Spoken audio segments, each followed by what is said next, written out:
Hello there, Algebra 2 students. Dr. Shragi here, and I'm sorry I can't be with you today, but we are going to take a few minutes to go over the pop quiz that we had yesterday in class, because I know there was a lot of questions, especially about the last problem. And then we're going to just talk a little bit more, just sort of expanding the kinds of things and the kinds of problems we can solve using the systems of nonlinear equations. But let's first start off by looking at the pop quiz from yesterday. Now, the fourth question on the pop quiz was the one that I think people were most freaked out about. It's this one right here, where it was it's got the square root of the quantity 8x minus 12, I'm sorry, plus 12 is equal to 1 plus the square root of 18x. Okay. This problem is actually almost exactly the same as one of the problems you saw on the previous pop quiz. And the reason it was on the previous pop quiz is we had done a whole section or two about these before that. So yes, something similar to this is going to be on the test. Now, I have to say that as you're going to see on this problem here, the numbers got kind of big. And so the problems we would choose from for the test are probably going to have smaller numbers in them. This 18 should have scared me more than it did. But the procedure will work the same either way. So what we're going to do is first go ahead and square both sides of the equation. Whenever we see some square roots, that's with our variable in the inside of it, the only way we're going to get that out is by squaring both sides. So I squared the left-hand side and just got, what is this here, 8x plus 12. And then on the right-hand side, well, let's just first write it as the quantity 1 plus square root of 18x, the whole quantity squared. And then just to be very clear about this, let's actually write that out as, that quantity times that quantity. And then let's actually use FOIL to solve that. Well, not to solve that, to simplify that. So that's firsts, 1 times 1 is 1. Outers, 1 times the square root of 18x is 18x, square root of 18x. Inners, square root of 18x times 1 is square root of 18x. And then the last term, L of last, is square root of 18x times square root of 18x is just 18x. And then with a little simplification, you can combine square root of 18x plus square root of 18x is 2 times the square root of 18x. I know from the work on the page, for a few people, that's where things went wrong, and they tried to make that 36x or something like that. But no, we're just adding 2 of that same quantity, so it's 2 times that. All right, so we still have our variable under one of these square roots, which is just not a good situation. We learned back in that previous unit that what we should do is pull everything over to one side of the equation except for that one remaining square root. So I gathered up all my terms as I had them before, and I pulled, for example, let's see here, where was that? Okay, I had an 8x on the left-hand side, and I had an 18x on the right-hand side, so I subtracted 18x from both sides, got negative 10x. On the left-hand side, I had a 12. On the right-hand side, I had a 1. So I subtracted 1 from both sides and got plus 11. I still have this 2 times the quantity 2 times the square root of 18x over here on the left-hand side. Now, on our rules, we really should have pulled that 2 over to the other side. I'm actually going to do that to avoid fractions. I didn't like that 11 halves being in there, although everything would have worked out just fine. It just would have been messier to typeset it on this handout for you. So I'm going to leave it on that side, but all it did is just prevent fractions. It would work just as fine the other way. All right, so I still don't have a left-hand side and a right-hand side with our variable stuck under a square root. Again, our trick works again of square both sides. So I squared the left-hand side and I squared the right-hand side. Let's focus on that right-hand side first. We're going to square the quantity 2 times the square root of 18x. Okay. That means we're going to square the first term, make that a 4. And then we're going to square the term square root of 18x. That's just 18x. So actually 4 times 18x is just 72x. The right-hand side has become pretty straightforward. The left-hand side, we're going to have to use FOIL again. Again, I've got this quantity, negative 10x plus 11 squared. Okay, I got to do that twice, right? I got to multiply it by itself. And then you can see here we're going to use FOIL. Firsts, negative 10x times negative 10x is 100x squared. Outers, negative 10x times 11 is negative 111x. I'm sorry, 110x. Inners, plus 11x times negative 10x is another negative 110x. Lasts, plus 11 times 11 is 121. All right, with a little simplification, it becomes 100x squared minus 120x plus 121 equals equals 72. x. All right, well now, we don't have any more square roots or anything like that on this problem. We just pull everything over to one side so that we'll be able to use the quadratic formula. So I just pulled that 72x over to the left-hand side and got this horrid looking thing that's got a negative 292 in it. Again, it's only because I had that weird number of an 18 in this that it all sort of blew up. But, all right, it's now set up and ready for the quadratic formula. We've got a is 100, we got b is negative 292, and we've got c equals 112.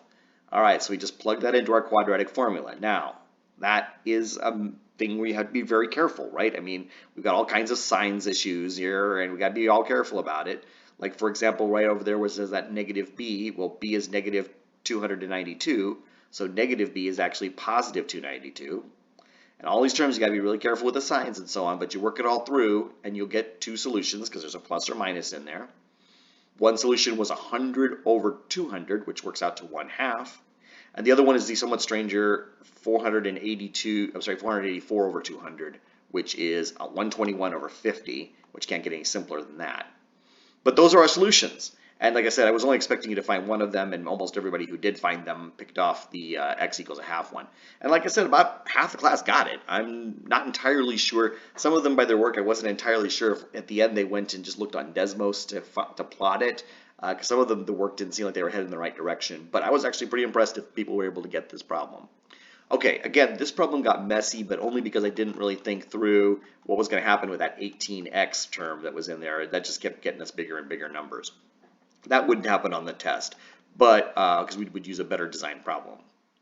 All right, obviously we can talk the next time we're together more about these kinds of problems, and we will be reviewing more as we approach the midterm in this class. All right, for today, what we're doing is another piece of a chapter. Actually, I can even show you. It's a set of problems that just comes from a different textbook. I don't love what the OpenStax textbook is doing with this stuff. But we're just kind of taking one more small step forward about this idea about systems of nonlinear equations. We've been working with a lot of these kind of equations that had two equations with two variables, an x and a y. And at first they were both linear equations, and they would just made graphs of lines, and we found the place where they crossed. Then we solved for a day or two. We did equations where one was nonlinear and the other was linear, and we got a graph that was kind of a curvy thing, and then the graph, the other thing was a line that crossed through it. But we could actually have both of the equations be nonlinear.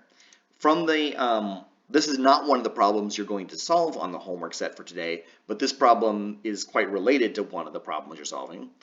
And it just gives you these two equations here that are very nonlinear. X plus y squared equals 4, and x squared plus y squared equals 16. I could even show you over here in this Desmos tab that I've actually already made that plot for you. The red curve is the top one. X plus y squared equals 4, and it makes this weird sideways parabola, clearly not a line. And the blue curve is the second equation, x squared plus y squared equals 16, and it actually makes a circle. All right, so we know these things are nonlinear, and we can also see that they cross. In fact, in this case, it crosses 1, 2, 3 places. So we should be able to use the techniques that we have been learning in this class to solve it. All right. What I want to do is the same kind of game I've been playing all along, where I try to find some kind of substitution or elimination or something that I can do here. And I liked in this one taking that top equation, x plus y squared equals 4, and rearranging that to make y squared equals negative x minus 4. Now, other people might have looked over here and seen something else, like maybe they saw instead to do an elimination. It looks to me like you could have eliminated the y squareds. You're going to get the same answer either way. This is just the technique I was choosing from our arsenal of techniques that at first we learned we had so many different names for, like elimination and substitution, and then we discovered they all really were the same thing. All right, so if I use this little technique here and I substituted, I got this idea that y squared was now equal to this negative x plus 4. Then I could use our second equation that said x squared plus y squared was equal to 16. Well, now we know what y squared is. Y squared is negative x plus 4. So let's just plug that in. It's now x squared plus what used to be y squared, but now it's negative x plus 4.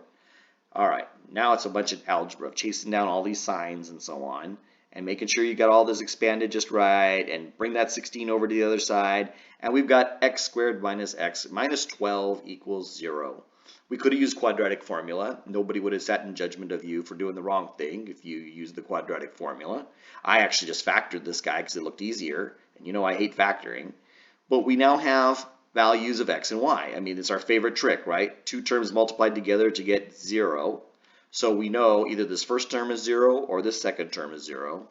So either x minus 4 is 0, which makes x equal to 4, or x plus 3 is 0, which means x is negative 3. Now, what we got to do, let me highlight this here. We got to find the corresponding values of y so that we can write our answers in the form of ordered pairs. That's an important step that a lot of the students have been missing on the homework. Don't just leave it as x equals 4 and x equals 4 and x equals negative 3. I want to know the corresponding values of y that go with that. So let's first take the situation when x was equal to 4. When x was equal to 4, okay, plug it in. If x plus y squared equals 4, x is 4, so it's 4 plus y squared equals 4. Subtract that 4 over to the other side, and you get y squared equals 0. Well, that means y is 0. So when x is 4, y is 0, and we better write this as an ordered pair, 4, 0. By the way, if we go back over to our Desmos window, notice that one of the solutions is at 4, 0. So we have found one of them. We've got two more to go around here, this one and this one. All right. Well, let's look at what happens to this equation when x is equal to negative 3. We got x plus y squared equals 4. So put in negative 3. Negative 3 plus y squared equals 4. Pull that 3 over to the other side, you get y squared equals 7, which means y is plus or minus the square root of 7. Students often worry about, well, when do I know to put that plus or minus there? Think about it. Which one would have worked? Would negative the square root of 7 meant y squared was equal to 7? Sure. Would positive? Yeah, so it's both. So we actually have two more solutions here. They both have x is equal to negative 3, but for one, y is positive the square root of 7, and one is y is negative the square root of 7. And we could drag ourselves over here to Desmos window, and it didn't write it as square root of 7. Sometimes Desmos notice things like that, and sometimes it doesn't. Here it's just writing it as 0.2646, but those are the first 4 digits of square root of 7. So we have now found all three of the solutions. Cool. And we didn't really do anything different here than what we were doing when it was a nonlinear equation intersecting a linear equation like we've done the last two times we met. It's just now both of them are nonlinear. And that can be a little scarier. The problems look a little bit messier. Let's do a second one. There's actually this is actually problem 58 in your homework set. You aren't doing 58. You're doing a very similar problem. I think it's 57, where it says in the problem, find the length and width of a rectangle whose perimeter is 40 feet and whose area is 96 square feet. Okay, so at the little bit, we got to make sure we understand what we're looking at here. We've got a variable called L that's going to be the length of the rectangle, and a variable called W that's going to be the width of the rectangle. And perimeter is twice the length plus twice the width. Right? That would be all four sides of the rectangle, and it's equal to 40. Problem also tells us that the area is 96, meaning length times width is 96 square feet. Okay, we have an ugly looking thing here. These are very nonlinear equations. In fact, if I switch over here to the window where I've already got these made, well, one of them anyway looks really nonlinear. It's a big, that blue one is very nonlinear. It's a little hard to tell on this. Actually, the red one is linear. All right, but we've never seen one quite like this, because what we're going to do, no matter how we arrange this, well, I guess that's not true. We could have rearranged this a couple of different ways that wouldn't have gotten us into this particular problem, but we'll have other ones that we can't get around this. If I just LW equals 96 and pull the L to the other side, you get W equals 96 over L. That's our little recipe for our substitution, right? When we see a W, now we know we can make that 96 over L. So where our first equation was 2L plus 2W equals 40, now it can be 2L plus 2 times 96 over L equals 40. We've never done one before where the variable was in the denominator. The good news is we can get rid of that pretty easily by multiplying by L. If we multiply this whole thing by L, 2L becomes 2L squared, 2 times 96 over L becomes just 2 times 96, and 40 becomes 40L. Now it's just a matter of pulling things to the other side so we can get this into a form where we can use factoring or the quadratic equation, or if you're crazy, use the completing the squares method, something like that. So we just pulled everything over to one side. In this particular case, since everything was a factor of 2, I factored the 2 out first. That you wouldn't have had to do that. If you were better at factoring than I was anyway, you could have done that. And then you get L squared minus 20L plus 96 equals 0. And that's actually a pretty easy one that you can factor. That works out to L minus 8 times L minus 12. So it's our favorite trick, right? Two things that multiply by each other that come to 0.